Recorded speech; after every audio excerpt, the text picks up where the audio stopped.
Bom dia a todas, bom dia a todos. Gostaria de cumprimentar o presidente do FONIF, o custódio, cumprimentar, apesar de ausente, mas de forma muito merecida, o professor Ives Gandra da Silva Martins, nosso sempre professor, especialmente nessa matéria, um homem que é uma inspiração de vida para todos nós. Cumprimentar no mesmo contexto os nossos deputados, Antônio Brito e Maria Rosas, que gentilmente vêm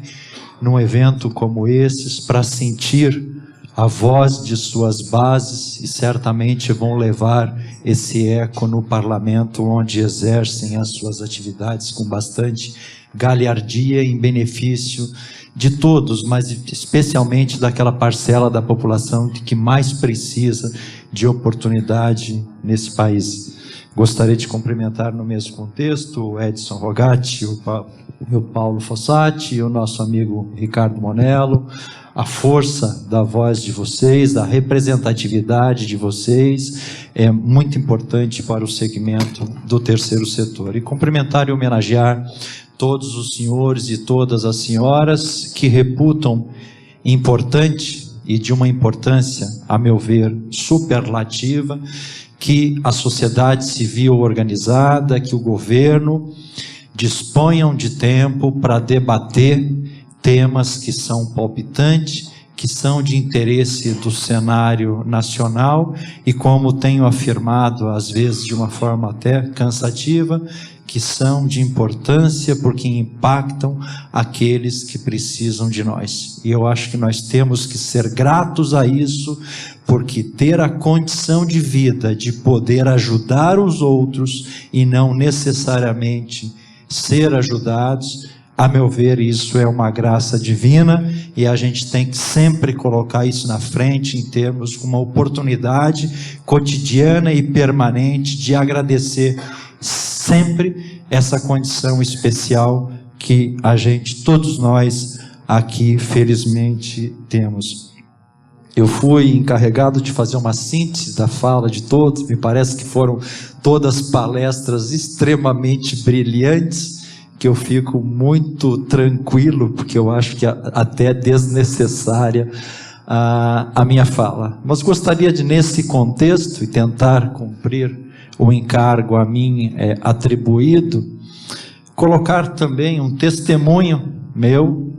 enquanto curador de fundações, que por uma felicidade divina, há 15 anos, tenho a oportunidade de sentir e saborear junto com vocês o quanto importantes são as organizações do terceiro setor, o quão relevante elas são para desenvolver ações de interesse do Estado e não ações de interesses de governos, porque esses vêm e vão, como um trem que chega numa estação, mas o Estado se faz permanente.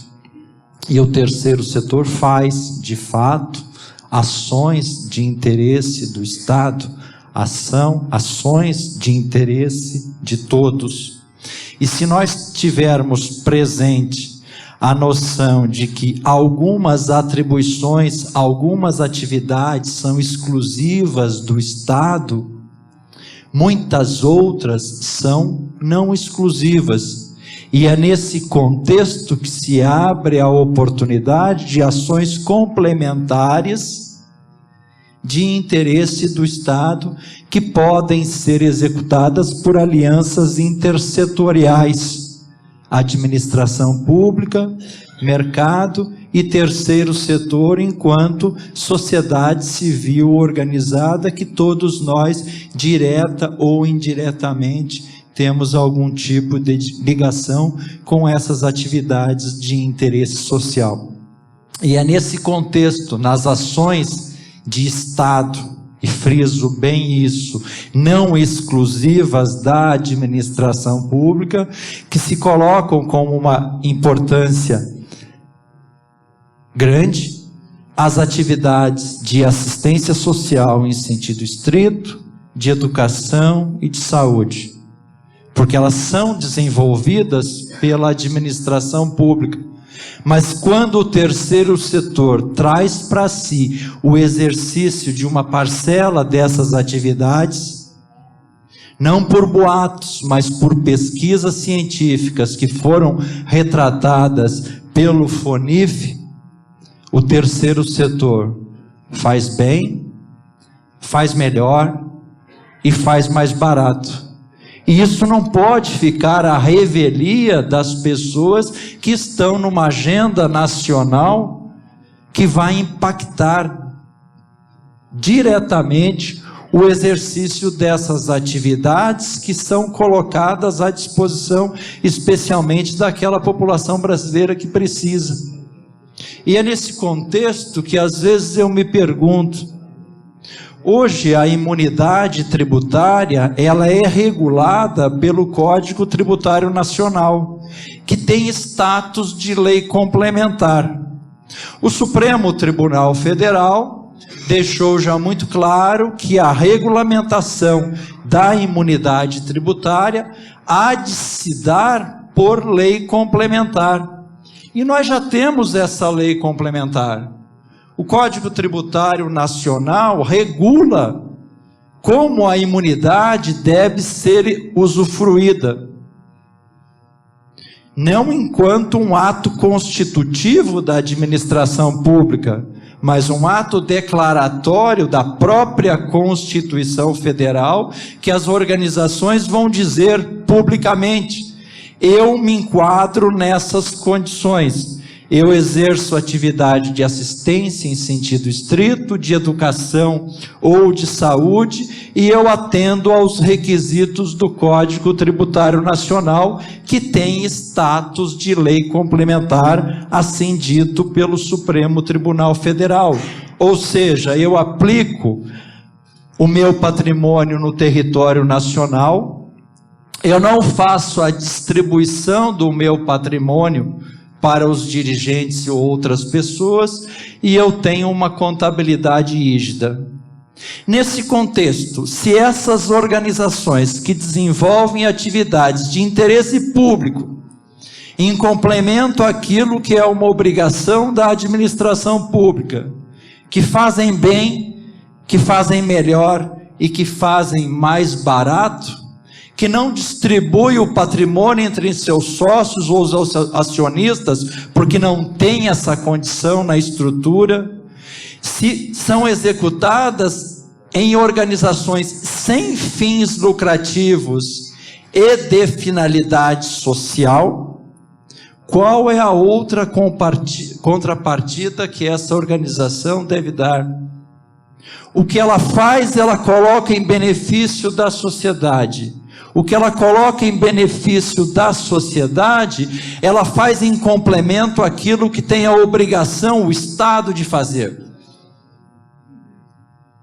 Qual é a outra contrapartida que ela precisa dar? Então eu acho que isso tem que ficar na tônica. Já há regulamentação dessa matéria, e essa regulamentação do Código Tributário Nacional já atende ao interesse público e ao interesse social.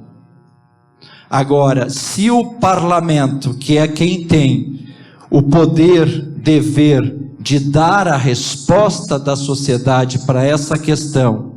houver por bem agregar a essas obrigações contrapartidas que já estão no Código Tributário Nacional, a nosso ver, deve ser feita a edição de uma legislação que permita que o interesse público, que permita que o interesse social seja privilegiado,